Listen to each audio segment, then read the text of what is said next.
కడప జిల్లా జనసేనలో విభేదాలు భగ్గుమన్నాయి. ఇటీవల సీఎం చంద్రబాబు పర్యటన సమయంలో అన్నమయ్య జిల్లా జనసేన అధ్యక్షుడు తాతంశెట్టి నాగేంద్ర వెళ్లడంపై వివాదం రేగింది. కడప జిల్లా జనసేన అధ్యక్షుడు సుంకర శ్రీనివాస్ వర్గం అభ్యంతరం తెలిపింది. జనసేన నేత హరి రాయల్ వీడియో కలకలం రేపుతోంది. తాతంశెట్టి నాగేంద్రకు కడప జిల్లా అధ్యక్ష పదవి ఇవ్వొద్దని పార్టీ అధిష్టానాన్ని కోరారు. అతనికి పదవి ఇస్తే ఆత్మహత్య చేసుకుంటానని హరి రాయల్ హెచ్చరించడం కలకలం రేపుతోంది. మీ నాగేంద్రరావు జిల్లా ఇన్ఛార్జిగా అపాయింట్ చేస్తే పెట్రోల్ పోసుకొని ఏ రోడ్ల దగ్గర నేను తగలబెట్టుకుంటాను. నేను రాజ్యాంగబద్ధుణ్ణి, మాకు చట్టం మీద గౌరవం ఉంది.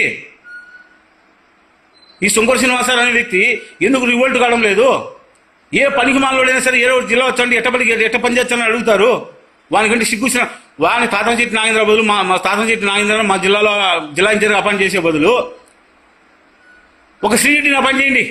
జనసేన పార్టీలో తీసుకొని బ్రహ్మాండంగా పనిచేస్తుంది. మొత్తం ఒళ్ళు నుంచి పనిచేస్తుంది. మొత్తం ఆడియన్స్ వస్తారు. అసలు ఏమనుకుంటున్నారు? పార్టీని మీరు ఏం చేయాలనుకుంటున్నారు? తాతంశెట్టి నాగేంద్ర అతని గురించి ఏం తెలుసు మీకు? అతను క్యాపబిలిటీ ఏంటి, ఎబిలిటీ ఏంటి? మందు తాగడానికి తప్ప ఎందుకు పనికిరాడు?